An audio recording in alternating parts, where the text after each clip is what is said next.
Chrissy ASMR. Relax, sleep, dream.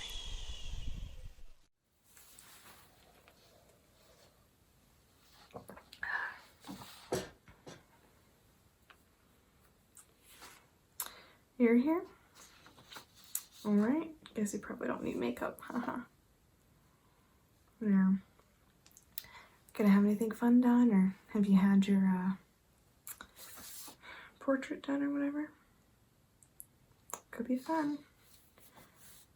I don't really have any recommendations, but you know. So let's see. Surprised you're interested in these stories.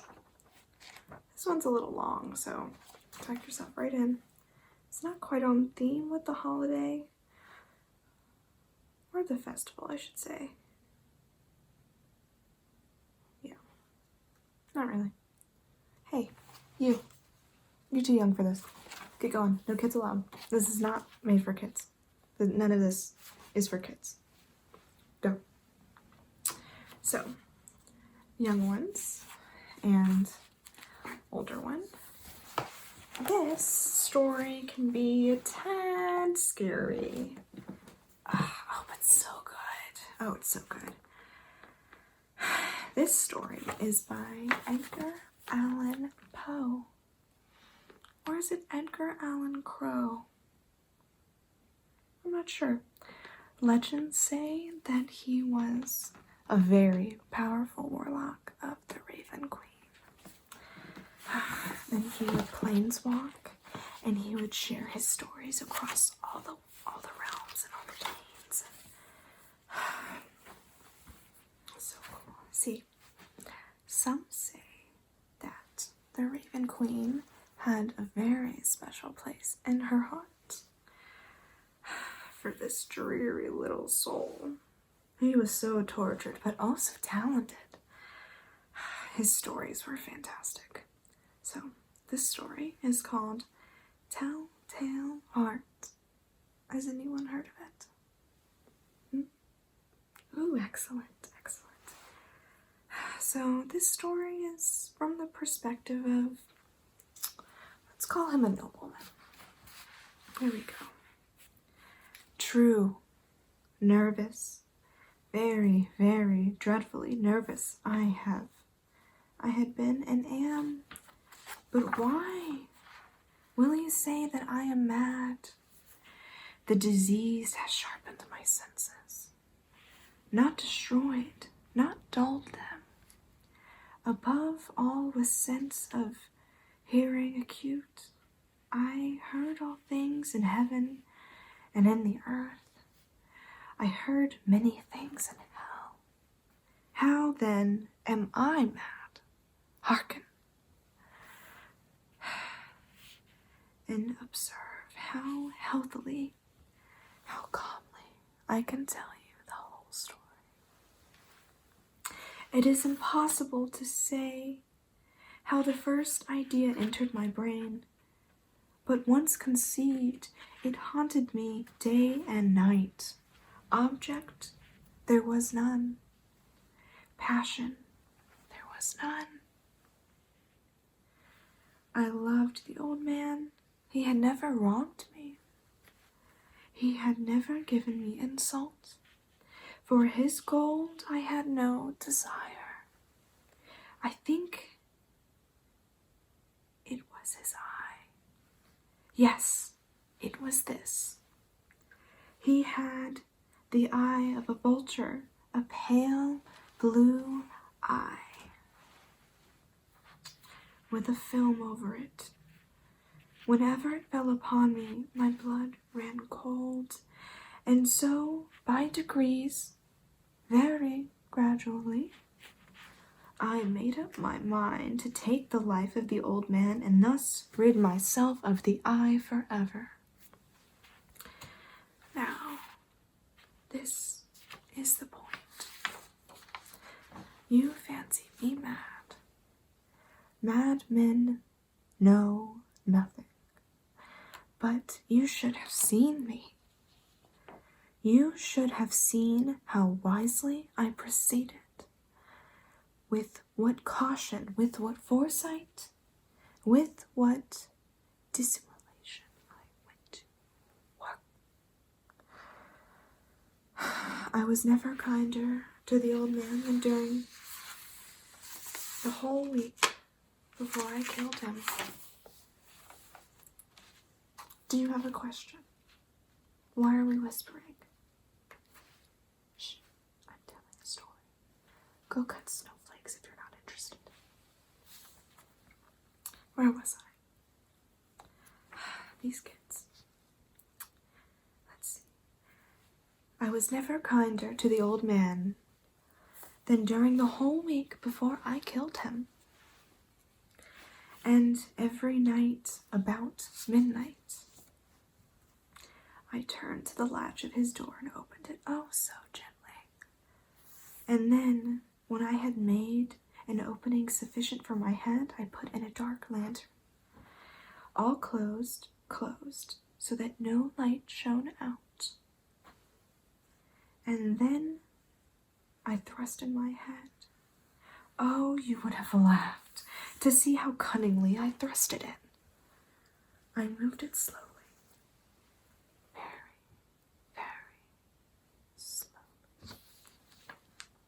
So that I might not disturb the old man's sleep.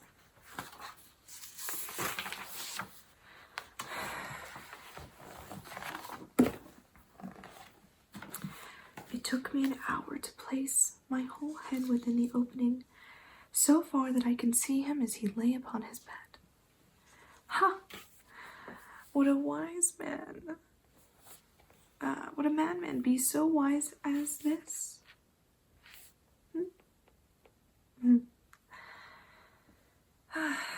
And then, when my head was well in the room, I undid the lantern cautiously, oh so cautiously, for the hinges creak.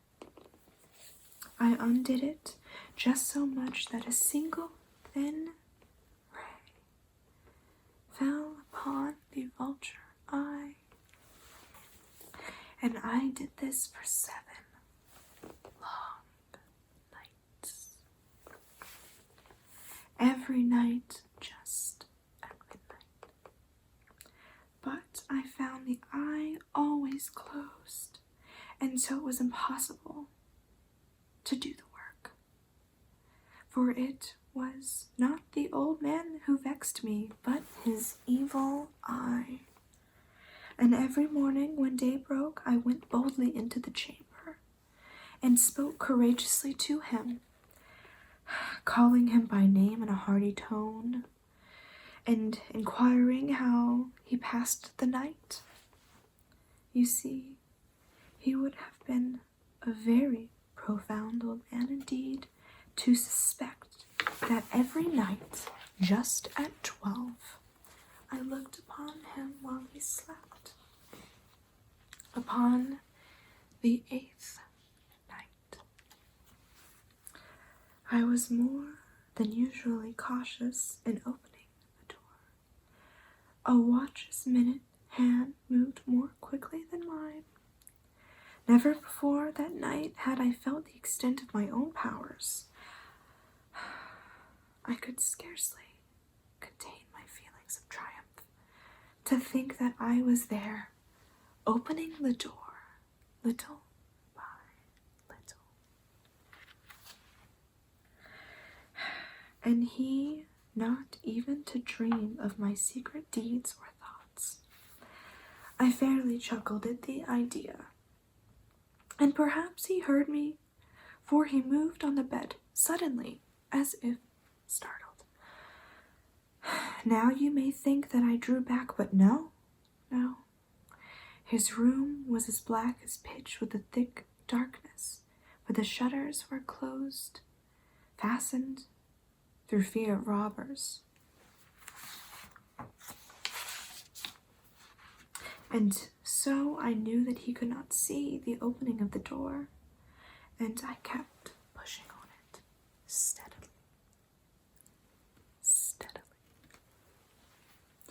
I had my head in and was about to open the lantern when my thumb slipped right upon the tin fastening, and the old man sprang up, crying out, "Who's there?" I kept quite still, and I said nothing. For a whole hour, I did not move a muscle. And in the meantime, I did not hear him lie down. He was still sitting up in the bed, listening, just as I had done, night after night, hearkening to the death watches the wall.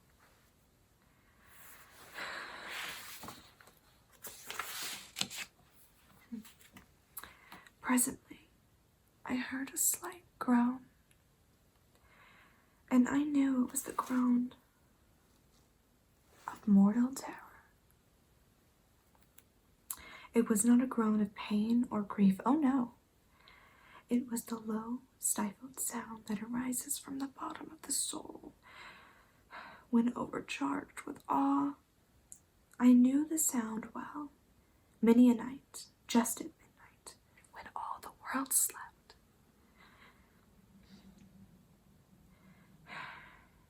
It has welled up from my own bosom, deepening. It was a dreadful echo. The terrors that distracted me, I say I knew it well. I knew what the old man felt, and pitied him, although I chuckled at heart. I knew that he had been lying awake ever since the first slight noise. When he had turned in the bed, his fears had been ever since growing upon him. He had been trying to fancy them causeless, but could not. He had been saying to himself, "It is nothing but the wind in the chimney. It is only a mouse crossing the floor, or it was a mere cricket which has made a single trip." Yes, he had been trying to comfort himself with these explanations, but he had found all in vain, because death, in approaching him, had stalked with his black shadow before him and enveloped the victim, and it was the mournful influence of the unperceived shadow that caused him to feel, although he neither saw nor heard, to feel the presence of my head within the room. When I had waited a long time, very patiently, without hearing him lie down, I resolved to open a very, very little crevice in the lantern. So I opened it. You cannot imagine how stealthily, until at length a single ray dim, like the thread of a spider, shot out of the crevice and fell full upon his vulture eye. It was open, wide open, and I grew furious as I gazed upon it. As I gazed, I saw it with perfect distinctness, all a dull blue, with a hideous veil over it that chilled the very marrow in my bones, but I could see nothing else of the old man's face or person, for I had directed the ray, as if by instinct, precisely upon the damned spot. And have I not told you that what you mistake for madness is but over acuteness of the senses. Now, I say, there came to my ears a low, dull, quick sound, such as a watch makes when enveloped in cotton. I knew that sound. Wow. I knew it well, too. It was the beating of the old man's heart. It increased my fury, as the beating of a drum simulates the soldier into courage.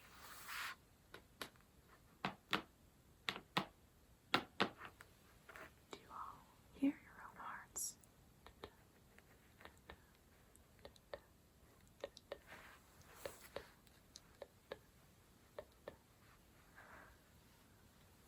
you hear it? Now you're listening. But even yet, I refrained and kept still. I scarcely breathed. I held the lantern, motionless. I tried how steadily I could maintain the ray upon the eye. Meantime, the hellish tattoo of the heart increased.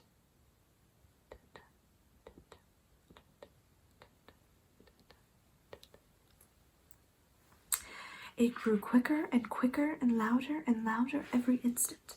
The old man's terror must have been extreme.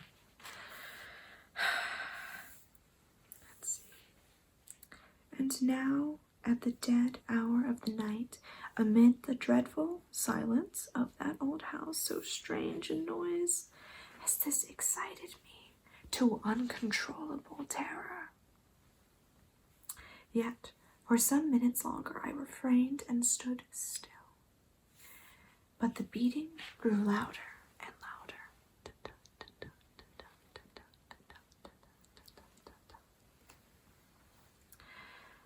I thought the heart must burst.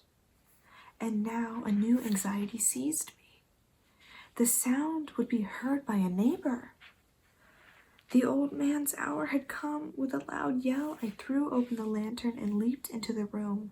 He shrieked once. Only once.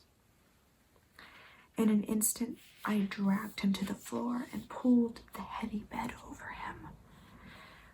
I then smiled to find the deed so far done. But for many minutes, the heart beat on with a muffled sound. This, however, did not vex me.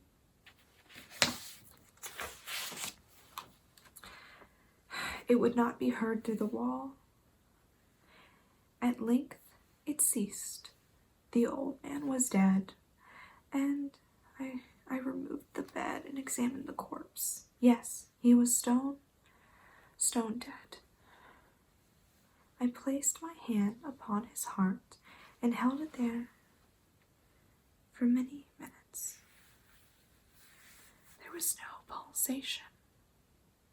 He was stone dead, and his eye would trouble me no longer. If you still think me mad, you will think so no longer when I describe the wise precautions I took for the concealment of the body. The night waned, and I worked hastily, but in silence. First of all, I dismembered the corpse. I cut off the head, the arms, and the legs. I then took 3 planks from the flooring of the chamber and deposited all between. I then replaced the boards so cleverly, so cunningly, that no human eye, not even his, could have detected anything wrong.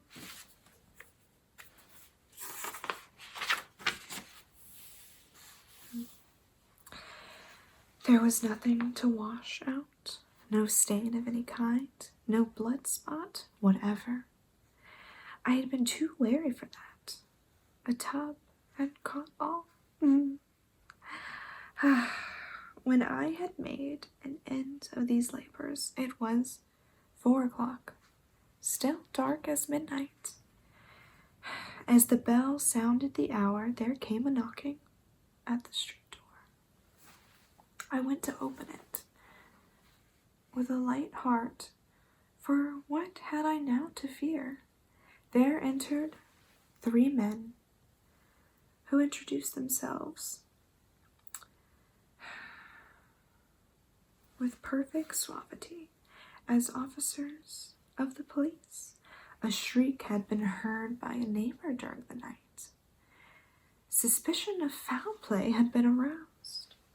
Information had been lodged at the police office, and then the officers had been deputed to search the premises. I smiled, for what had I to fear? I welcomed the gentleman. The shriek, I said, was my own in a dream. The old man I mentioned was absent in the country. I took my visitors all over the house. I bade them search well. I led them at length to his chamber. I showed them his treasures, secure, undisturbed. In the enthusiasm of my confidence, I brought chairs into the room and desired them here to rest from their fatigues, while I, myself, in the wild audacity of my perfect triumph, placed my own seat upon the very spot beneath which reposed the corpse of the victim. The officers were satisfied. My manner had convinced them. I was singularly at ease. They sat, and while I answered cheerfully, they chatted of familiar things. But ere long, I felt myself getting pale and wished them gone. My head ached, and I fancied a ringing in my ears. But still they sat and still chatted. The ringing became more distinct. It continued and became more distinct. I talked more freely to get rid of the feeling, but it continued to gain definiteness until at length I found the noise was not within my ears. No doubt I now grew very pale, but I talked more fluently and with a heightened voice. Yet the sound increased. What could I do? What could I do? It was a low, dull, quick sound. Much such a sound as a watch makes when enveloped in cotton. I gasped for breath, and yet the officers heard it not. I talked more quickly, but the noise steadily increased. I arose and argued about trifles in a high key with violentness. Violent gestures. But the noise still steadily increased. Why would they not be gone? I paced the floor to and fro with heavy strides, as if excited to fury by the observation of the men. But the noise steadily increased. Oh God, what could I do? I foamed, I raved, I swore. I swung the chair upon which I had been sitting and grated it upon the boards, but the noise arose all over and excuse me. I'm on the wrong page. Well, not the wrong page, I need to turn it. Here we go. Where was I? Oh. But the noise arose over and all continually increased. It grew louder and louder and louder. And still the men chatted pleasantly and smiled. Was it possible they heard night? Almighty God. No, no, they heard, they suspected, they knew. They were making a mockery of my horror. This I thought, and this I think. But anything was better than this agony. Anything was more tolerable than this decision. I could bear those hypocritical smiles no longer. I felt that I must scream or die. And now, again, hark, louder, louder, louder, louder. Villains, I shrieked. Dissemble no more. I admit the deed. Tear up the planks. Here, here. It is the beating of this hideous heart.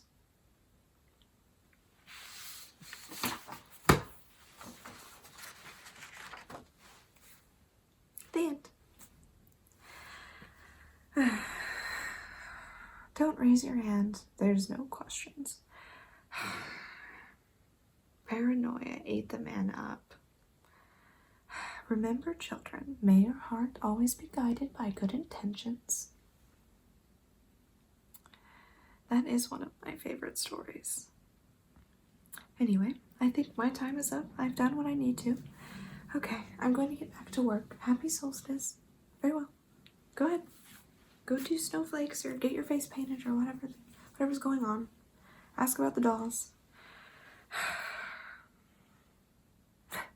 Did you like that story? Honestly, it's one of my favorites. The parents are going to be so mad when they find out what we read about today, but oh well. It was definitely entertaining for me. I read that one quite often. I don't read very much at all. I don't have very many books lying around, so I figured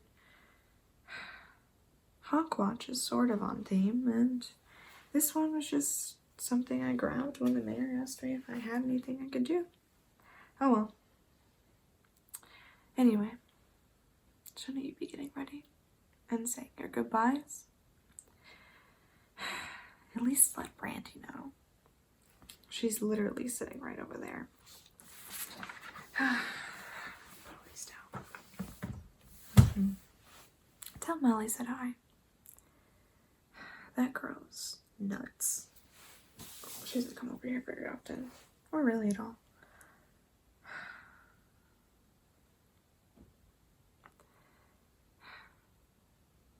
It's nice having you around. I don't get along with a lot of people.